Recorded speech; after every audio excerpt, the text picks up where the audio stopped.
Before we get to the punk bashing fun of Double Dragon, I like to give a shout out to the beat bashing fun of this episode's sponsor, the divine new release, God of Rock. This unique fusion of both a rhythm and fighting game comes locked and loaded with 48 songs, 8 stages, and 12 playable characters, which you can then use to battle your foes in dynamic music-based combat. You can either work your way through the arcade ladder until you reach the eponymous God of Rock, or go toe-to-toe either locally and online against a friend via full cross-platform matchmaking. You can also play or make custom songs via exclusive Steam Workshop support, or wait for upcoming tracks that'll be added in free content updates. God of Rock just exploded onto the PC and all major console formats, so you have no excuse to start shredding. Check the link in the description for more, and thanks again to Modus Games for sponsoring today's video. And without further ado, let's keep on rolling, baby! Welcome back to another hair-grabbing, knife-stabbing, pompadour-having episode of What Happened, the show that brawls through pop culture media to find and perhaps knock out the roughest and toughest development stories. Unlike most episodes, this week I'm turning my hardened gaze at not just one project in particular, but an entire franchise, one that's been around for 36 years even. Double Dragon was one of the most important and influential action games in the arcade scene in the late 80s, and saw similar success in the home console scene by popularizing the beat-em-up. In the years following their breakout success, despite a less-than-ideal feature film adaptation and an even worse cartoon adaptation, Billy and Jimmy Lee were actually seeing their relevancy slide further and further downward, while rival franchises like Final Fight and Streets of Rage only grew in renown. Things continued to get rockier throughout the 90s and early 2000s, as attempts at other genres, reboots, and remakes all failed to reinvigorate fan interest. But how did this occur? How did the arguable grandfather of an entire genre and a once dominant arcade blockbuster fall so far from the limelight? Well, grab the nearest baseball bat and slip on your reddest or bluest vest as I answer the question, what happened to Double Dragon? Now, just FYI, I've spent the better part of the past 3 months engrossed in all things Double Dragon, which you can see the results of in this 10-hour-long video where I play and rate every version of every game in the series ever made, and I would greatly appreciate it if you could check that video out too if you're interested. Now, what I came to learn from experiencing the decade-spanning, often confusing quest of the Lee brothers is that it all starts with their creator, Yoshihisa Kishimoto. He started at Data East, directing the arcade titles Cobra Command and Road Avenger, the latter of which used the always relevant and enduring technology that is the mighty Laserdisc.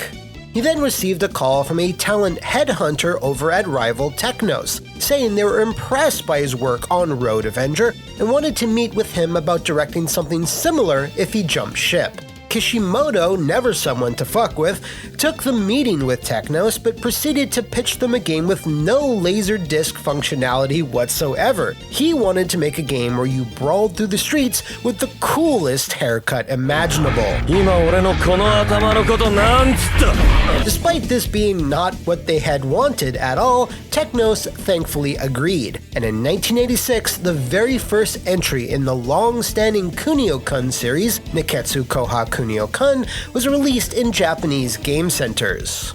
The thing with Bansho culture, or Japanese schoolyard delinquents though, especially in the 1980s, is that very few people outside of Japan had the ability to even understand what it was. So, to sell the game internationally, Technos and Kishimoto localized it into the more generic Renegade, which for all intents and purposes was one of, if not the first beat-em-up to see widespread success around the globe. With a hit already under his belt, the young director initially wanted to make a direct sequel to it, but Technos bean counters took umbrage with the fact that extra time and money had been spent redrawing sprites for Renegade, and thus his bosses asked for this next game to be ready to appeal to international audiences from the get-go. As for what this new project was going to be called, well, two-player functionality had been requested as it could theoretically double the game's profits, and Bruce Lee movies were one of Kishimoto's biggest inspirations, so Double Dragon it was.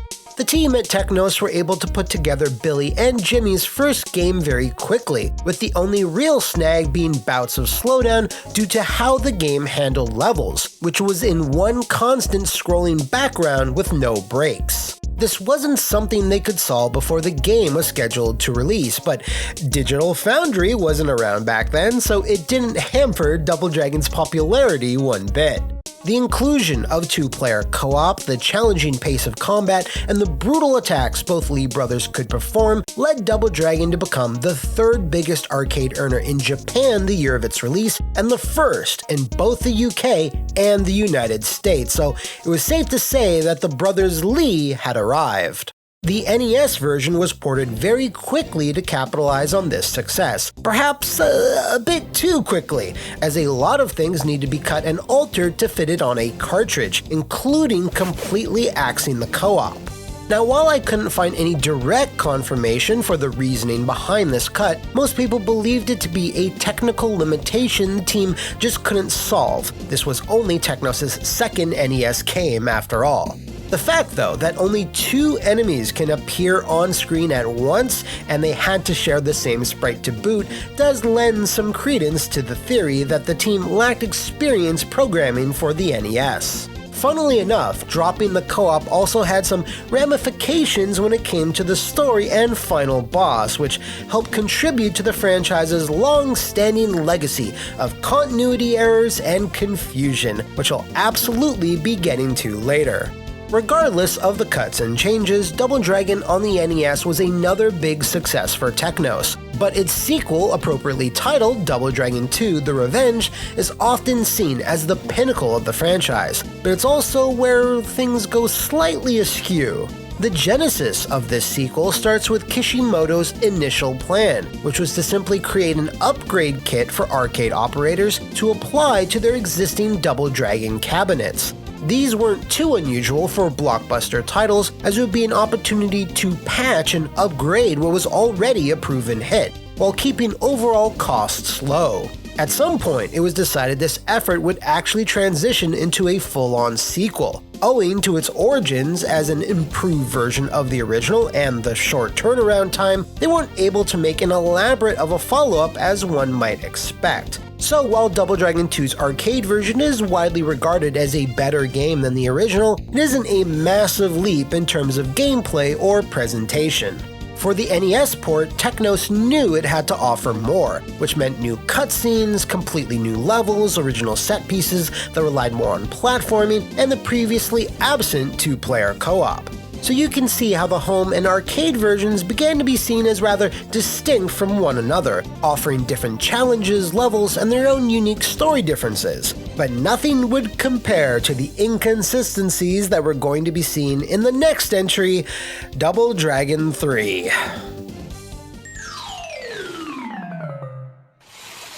With two successful franchises under their umbrella, Technos were kicking into high, and they tasked a team with creating a third mega-hit action game, which wound up being 1990's The Combat Tribes, and would introduce more innovations in its combat system than what was offered in Double Dragon 2. Unfortunately, by 1990, there were a lot, and I mean a lot, of other brawlers all vying for arcade domination, with pretty much every major company releasing one of their own. Technos, most likely foreseeing this, made sure they had another Double Dragon on the way, not wanting to put all their eggs in the Combat Tribes basket. Kishimoto and his team were at that point working on the SNES version of Combat Tribes, so given that patience was clearly not Technos' leadership's strong point, they scrambled to find someone else who could develop Double Dragon 3.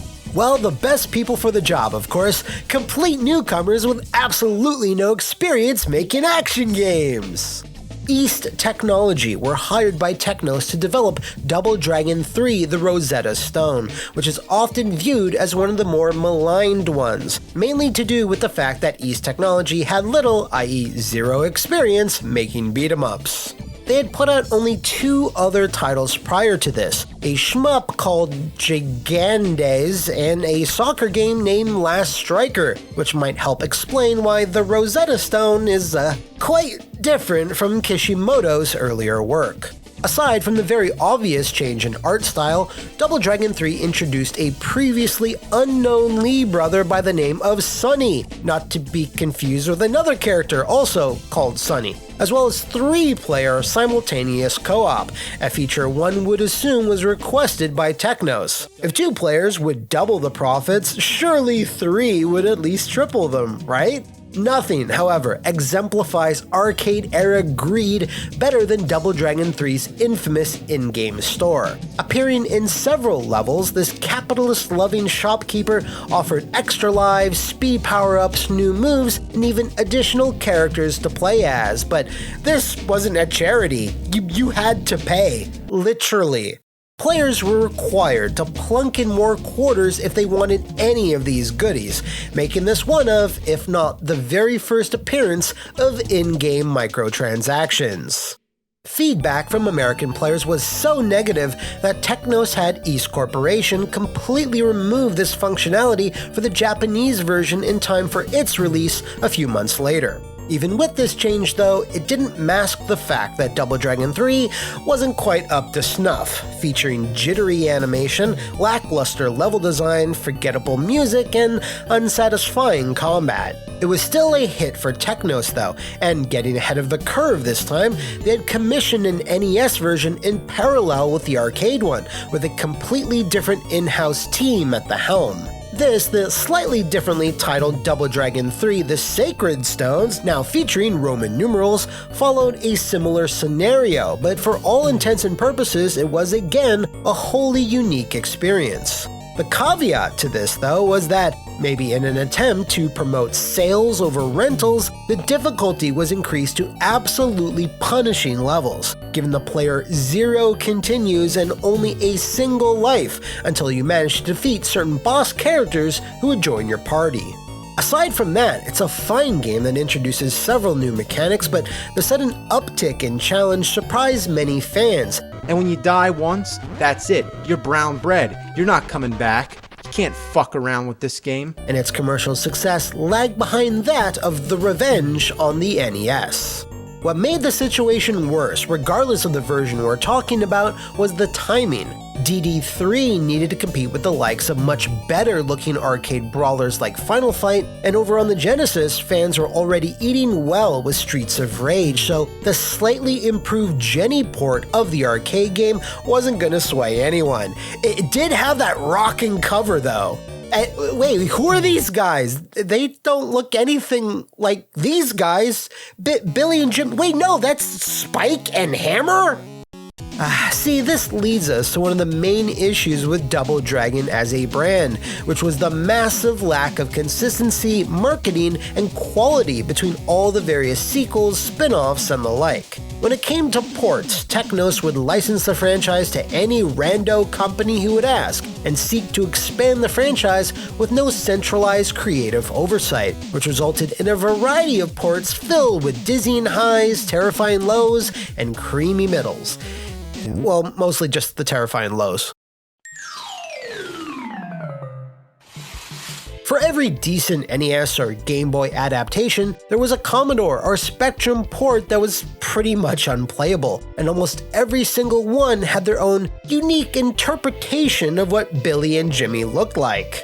Like who? Who are these guys supposed to be? Who? Technos apparently didn't care if these ports were bad or even if they went totally off the rails, making one wonder just who was in charge of saying yes to these things. The best example of this was the first and only Game Gear version, which was simply called Double Dragon in North America, but in Europe was more concerningly dubbed Double Dragon: The Revenge of Billy Lee, which starts with Jimmy getting murked off screen with his brother swearing vengeance and using the only tools he needs, his fist, a gun! Yeah, this one had Billy just slowly stalking the city, just brap brap. It's freaking buck wild.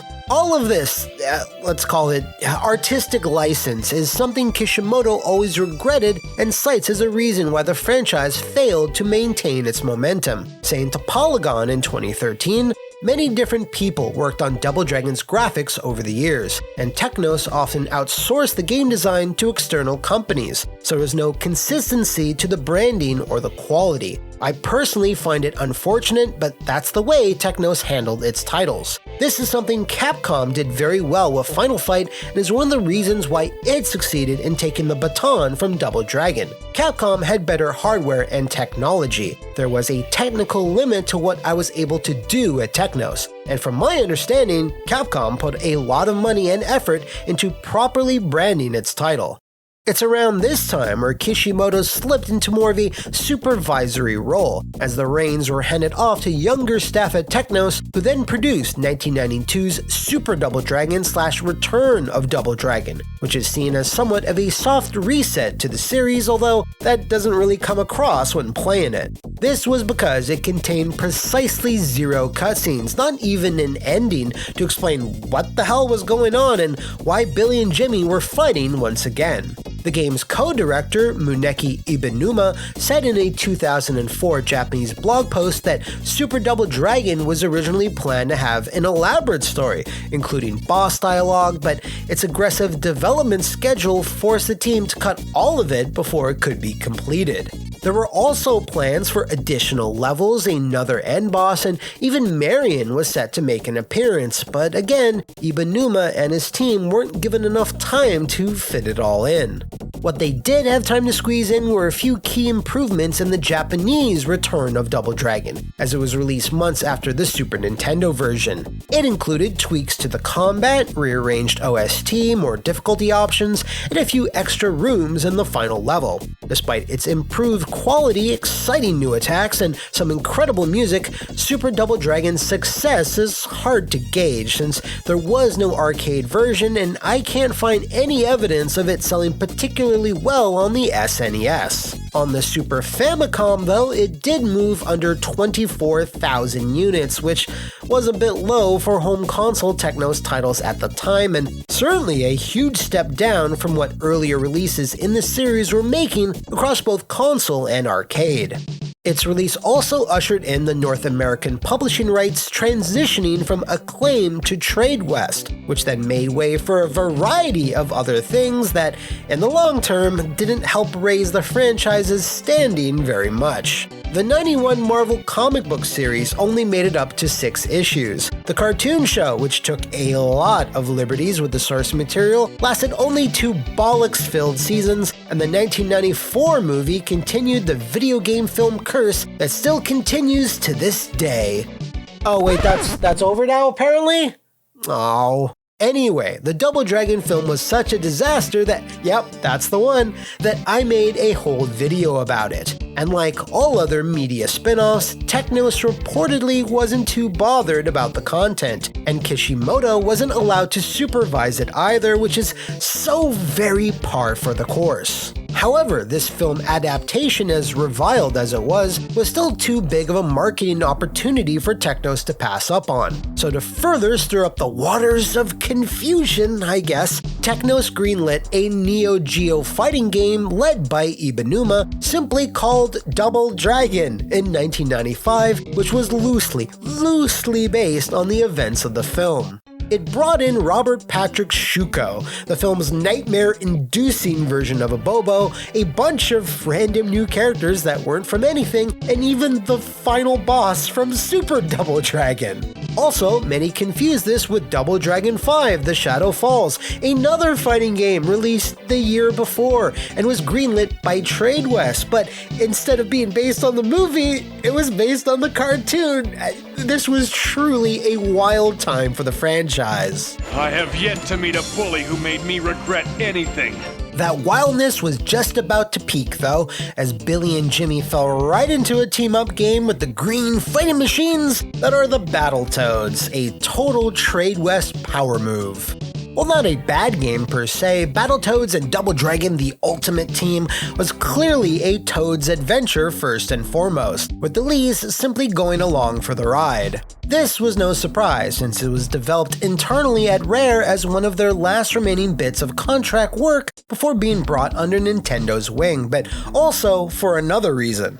In an interview between Retro Video Gamer and Rare staffer Paul Machacek, who worked on the Game Boy port, Paul unsurprisingly said, "I don't recall getting too much direction or feedback from the DD IP holders." Which you didn't need to tell me, cause it was pretty evident from Rare mistakenly jumbling up the designs and names of Roper, Burnov, Machine Gun Willie, and the Shadow Boss. By this point, Kishimoto had had enough, and decided to leave the company that had been his home for almost a decade, saying to Polygon that Kunio-kun and Double Dragon became franchises after their initial success. Technos wanted to continue them because both franchises made money, and as a result, I wasn't able to create many other original projects while working there. I got tired of making games for the same franchises. Also, over the years, the company made a lot of money and started spending it on real estate and even bought a racing team, so it was spending less and less on game development. Ultimately, I got fed up with the way it was handling its finances. Shortly after Kishimoto's departure in 1996, Technos filed for bankruptcy and promptly shut down, which is precisely where this story goes completely off the rails, or even more off the rails. Some of Technos' franchises, like Double Dragon, Kunio, and his associated sports titles, were then picked up by a licensing company called Million, or Million, I'm not sure, who would contract out these IPs to literally whoever the hell wanted a shot at them. This resulted in the likes of the rock-solid Double Dragon Advance, with Ibanuma returning as director, and 2 early cell phone games, but ultimately culminated in what some or everyone would say is the franchise's lowest point, Double Dragon 2: The Wander of Dragons. This HD reimagining of Double Dragon 2 was published by, I'm not sure, it's like 3 different companies, and developed by a South Korean team by the name of Baron Sun Creative, and, well, with all due respect to them, it's absolute dog shit. Now, as far as my research goes, there's nothing really to explain why that is, other than perhaps inexperience, because prior to this, Baronson had only made a handful of DS and PSP games that I and you have never heard of. Long, boring, drawn-out levels, wonky controls, terrible music, unresponsive attacks, ugly character designs, an unstable frame rate, and an insane requirement to get the good ending meant Wander of Dragons got absolutely savaged in reviews, and deservedly so. This was made all worse by the fact that this was intended to be the big reboot meant to reintroduce Double Dragon to a new generation, but it only buried it deeper. It was perhaps this vitriolic backlash which caused Kishimoto to then approach Million with an offer to allow him to act as a middleman for any future projects involving Double Dragon, essentially becoming an extra set of eyes to maintain consistency, to which Million accepted. As Double Dragon's 25th anniversary drew closer, somehow still in business, Majesco and friend of the show WayForward reached out to Million and Kishimoto on the possibility of collaboration, which eventually turned into Double Dragon Neon. Kishimoto worked closely with WayForward on character design and elements of the gameplay, which reportedly took a good deal of back and forth, but ultimately ensured a solid, authentic foundation that WayForward built upon with their own sense of humor. When it was released in 2012 on the Xbox 360 and PS3 as a digital-only title, it was considered a bit divisive, propelled even further by IGN's God Hand-esque review of it, but has since garnered quite a cult following over the years. After a little while, fans started expecting some type of follow-up, but those expectations were then shattered when it was announced just 2 years later in 2015 that Arc System Works purchased the rights to Double Dragon, Kunio, and pretty much the entire Technosverse. This eventually ushered in a new round of re-releases, remakes, as well as piquing the interest of many fans because it presented the possibility of Arc Sys developing their own brawler in the vein of the well-regarded hardcore Uprising, but it didn't exactly shake out that way. Arc Sys instead contracted WayForward to develop the River City Girls spin-off series. Hey yo, what up Bannon? While the green light to develop a new Double Dragon was given to Yoshihisa Kishimoto. He and his very small 4-person team, some of which were veteran Technos developers, then released 2017's Double Dragon 4, disowning Double Dragon 5 as it wasn't canon and was also awful, as well as Super Double Dragon, which was seen as a reboot. So 4 was continuing from where the NES version of 3 left off. Kinda. There were a lot of localization errors, including one famous one, and story differences between the arcade and home versions, where in some, Marion is dead, in others she was resurrected, and in others still, she was completely fine. It doesn't really matter, because in Double Dragon 4, she's just there. And guess what? She's been kidnapped again. Truth be told, Double Dragon 4 was even more divisive than Neon, sticking rigidly close to the 8-bit design of the NES entries, going so far as to just reuse the Revenges sprites, and not really doing anything new or inventive with the formula, and even had some weird screen tearing issues on the PS4 of all things. So it came and went without much fanfare, but with some pretty harsh reviews. That was 6 years ago, and aside from Arc Sys giving the okay to include Billy and Jimmy with appropriately grumpy voice acting as NPC shopkeepers in River City Girls, Marion eventually becoming playable, and the semi-recent Double Dragon and Kunio collection, fans are still waiting for a new standalone Lee Brothers adventure. To me, it is absolutely amazing, almost unbelievable that despite so much brand confusion, dips in quality, long lulls in releases, and getting scuttled around to different publishers, that Double Dragon is still technically kicking. It's unclear if we're ever going to get a new mainline entry in the franchise anytime soon, but as long as Arc Sys manages to hold on to it, it's certainly possible. Like how it was possible in the 1993 PC Engine remake of Double Dragon 2. Yes, there was another Double Dragon 2 remake that, despite hurtling towards a deadly pit of spikes with absolutely no way out, Bimmy and Jammy just managed to punch their way out somehow. Never mind, I know way too much about this series now. Anyway, I hope that explains how Double Dragon petered off, came back, and then petered off again. And if you know of any other games, franchises, or other media that has had more than their fair share of bumps in their respective roads, let me know in the comments below, or take an elevator ride into the secret hideout that is my Twitter. See you next time, and thanks for watching!